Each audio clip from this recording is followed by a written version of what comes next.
Hello students. So in this tutorial we will see what is if function. So understanding first syntax is very much important. So as I always say, equal to if.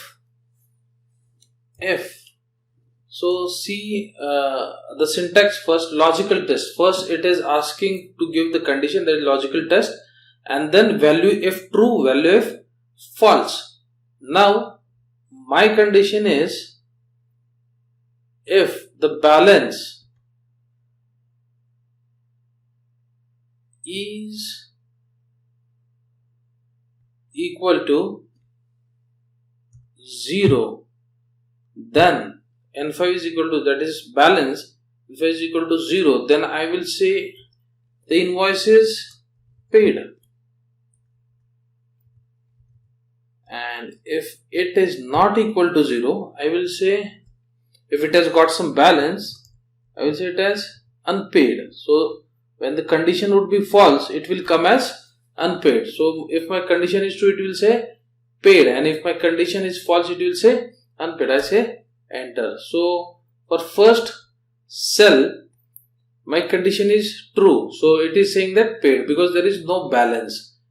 So you will understand in a better way if I directly write this formula and the sheet itself. So if this, now it is a part of a table, so it is showing it as @balance, but it is correct, no need to worry about it. Should be greater than, should be equal to 0, sorry. Then I will say it as paid. Otherwise, if there is some balance, so I will say it as unpaid. So bracket complete and say enter. So it gets applied to whole year range. So see, where there is 0 it is saying paid, and where there is balance it is saying unpaid. So this is what is a use of if formula. You give the condition and say show the value when the condition is true, and you can show the value when the condition is false. Next is IFS. So here are few multiple conditions were given in IFS. You can give multiple condition in IFS. See, logical test 1, and then after checking the logical test 1, Excel will give you the value if true. There is no option in IFS to show value if false. You can give multiple conditions, but there is one restriction that you can only show when value is true. There is no option to show value if false. So logical test 1, value if true. Logical test 2, value if true. Then 3, so on and so forth. So when condition, Excel will go and check the first condition.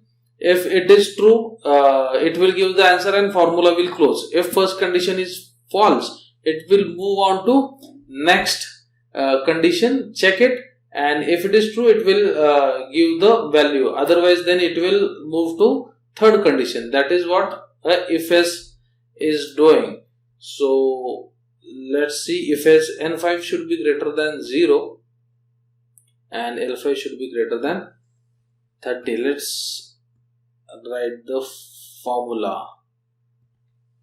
Equal to IFS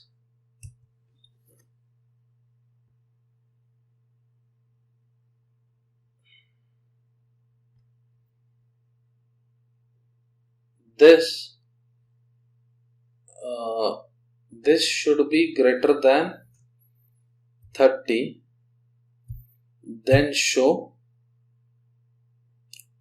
sorry, this should be greater than 0, then I want to show N5 itself.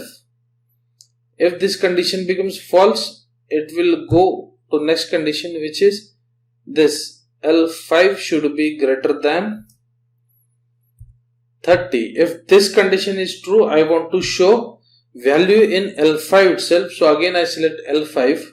So my second condition is true. L5 is greater than 30. Yes, it is greater than 30. The value in L5 is 49. So we will get the answer as 49. Because value if true, we want to show L5 itself.